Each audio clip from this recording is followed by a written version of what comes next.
Assalamualaikum warahmatullahi wabarakatuh. Bangsa yang besar adalah bangsa yang menghargai jasa para pahlawannya. Dalam rangka memperingati Hari Pahlawan Nasional tanggal 10 November tahun 2021, SMKN Sekutu Kinali, Kabupaten Pasaman Barat mengangkat sosok Tuanku Imam Bonjol, seorang pahlawan nasional yang sekaligus ulama yang berasal dari Kabupaten Pasaman. Mudah-mudahan tayangan ini bisa menginspirasi generasi muda untuk mentauladani perjuangan beliau.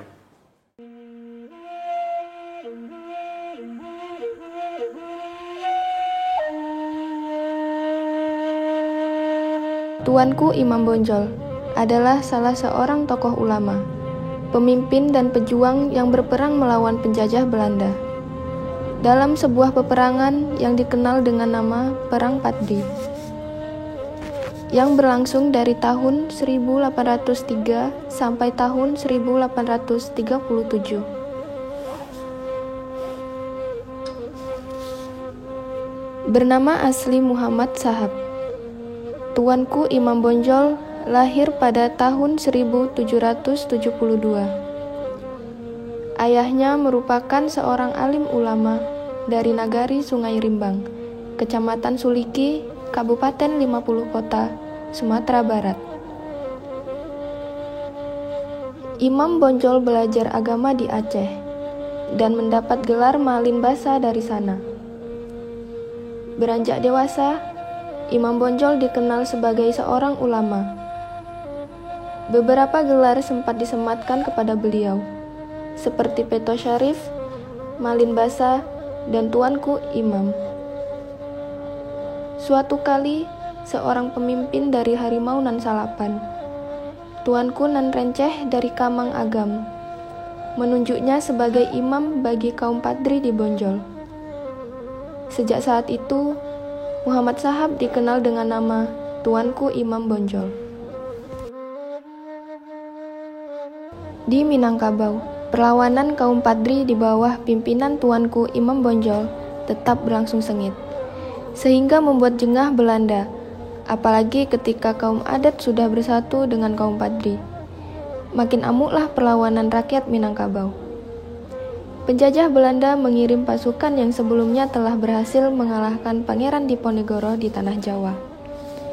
Invasi besar-besaran pasukan Belanda ke Minangkabau yang terdiri dari 148 perwira Eropa, 36 perwira pribumi, 1.103 tentara Eropa, dan 4.130 tentara pribumi yang berasal dari Jawa, Madura, Bugis, dan Ambon, termasuk sejumlah serdadu yang direkrut dari India dan Afrika.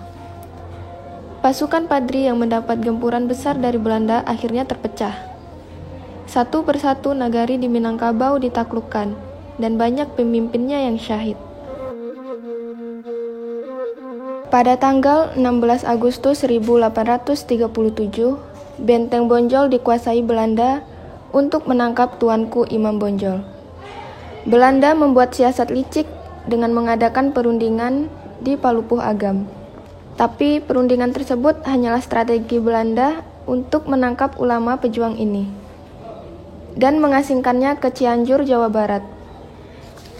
Kemudian dibawa ke Ambon, dipindahkan ke Lotak Minahasa di dekat Manado.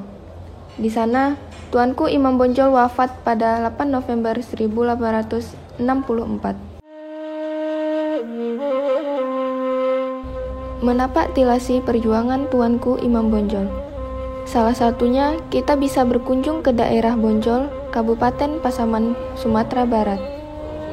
Di sana, banyak situs peninggalan Tuanku Imam Bonjol, berupa benteng yang berada di atas bukit, meriam, dan goa persembunyian, dan juga terdapat sebuah museum yang dibangun untuk mengenang perjuangan Tuanku Imam Bonjol.